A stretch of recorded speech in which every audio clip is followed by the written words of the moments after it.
Hitler ایک نہایت غریب گھرانے سے تعلق رکھتا تھا۔ وہ 20 اپریل 1889 کو آسٹریلیا میں پیدا ہوا۔ اس نے ویانا، جو کہ آسٹریلیا کا دارالحکومت ہے، کے کالج فائن آف آرٹس میں داخلہ کے لیے درخواست کی، لیکن کالج کی معیار پر پورا نہ اترنے کی وجہ سے داخلہ نہ مل سکا۔ پھر 1913 میں ہٹلر جرمنی چلا گیا اور جرمنی کی فوج میں ایک سپاہی کی حیثیت سے ملازمت کر لی۔ اس نے پہلی جنگ عظیم میں محض ایک سپاہی کی حیثیت سے ہی فرائض سر انجام دیے، کیونکہ اس کے افسران کے نزدیک ہٹلر میں قائدانہ صلاحیتوں کی کمی تھی، اس لیے مزید ترقی نہ کر سکا۔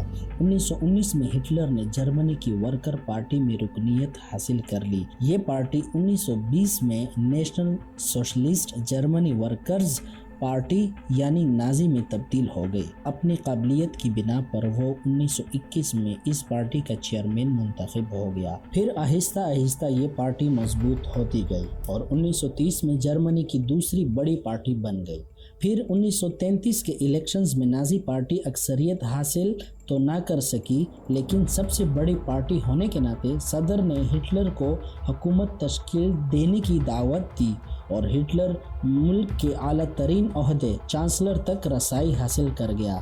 چانسلر بننے کے بعد ہٹلر نے اپنے پارٹی نازی کو فروغ دیا اور اپنے مخالف کو زیر کرنے کی ہر کوشش کی اور عوام کی ہمدردی حاصل کرنے کے لیے بے روزگاری کا خاتمہ کیا اور بے شمار ترقیاتی کاموں کا آغاز کر دیا۔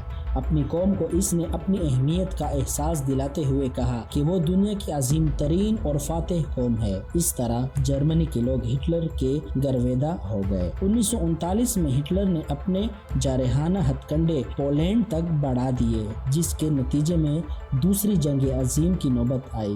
اگر تاریخ کی ورق گردانی کی جائے تو معلوم ہوتا ہے کہ ہٹلر کو کئی خطوں میں منفی نظروں سے دیکھا جاتا ہے، لیکن بعض دنیا کے تاریخ دان اسے ایک شاطر، قابل اور ذہین انسان جانتے ہیں۔ اس کی شخصیت کو کرشمائی شخصیت بھی کہنا بجا ہے، کیونکہ وہ لاکھوں کے مجمع کے سامنے نہایت پراسرار تقریر کرنے کا ماہر تھا۔ الفاظ ہٹلر کے لیے کھلونا ثابت ہوتے تھے اور انداز و بیان اتنا دلچسپ اور سحر انگیز ہوتا کہ تمام لوگ محصور ہو کر رہ جاتے۔ ہٹلر کی مقبولیت کی بنیاد اس کی پارٹی کا منشور اور اس کے نظریات تھے، اور پھر آگے چل کر انہی نظریات کی بنیاد پر جرمنی کے دو ٹکڑے ہوئے اور پھر ہٹلر کا دنیا کی بدترین شخصیتوں میں شمار ہوا۔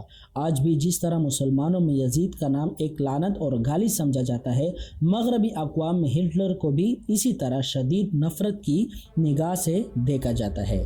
جرمنی کی قوم آج بھی اپنے اجداد کی غلطی پر نادم ہے اور اقوام عالم کے سامنے طلبگار مانی بنی ہوئی ہے۔ یہودیوں کا کہنا ہے کہ ہٹلر نے جرمنی اور پولینڈ میں تقریباً 60 لاکھ یہودیوں کا خون کیا اور اسی نسل کشی کو یہودی ہولوکاسٹ کے نام سے یاد۔ دوسری جنگ عظیم کے آخری دنوں میں 30 اپریل 1945 کو ہٹلر نے برلن میں اپنی جان بچانے کے لیے زیر زمین پناہ لی اور نئی نویلی دلہن ایوان براؤن کو شریک حیات بنایا، لیکن چند نامعلوم وجوہات کی بنا پر اس نے اپنی بیوی کے ساتھ 30 اپریل 1945 کو ہی خودسوزی۔ اگر آج کی ویڈیو آپ لوگوں کو اچھی لگی، چینل کو سبسکرائب کرنا نہ بھولے۔ اگلی ویڈیو کے ساتھ پھر حاضر ہوں گے۔ آج کے لیے اللہ حافظ۔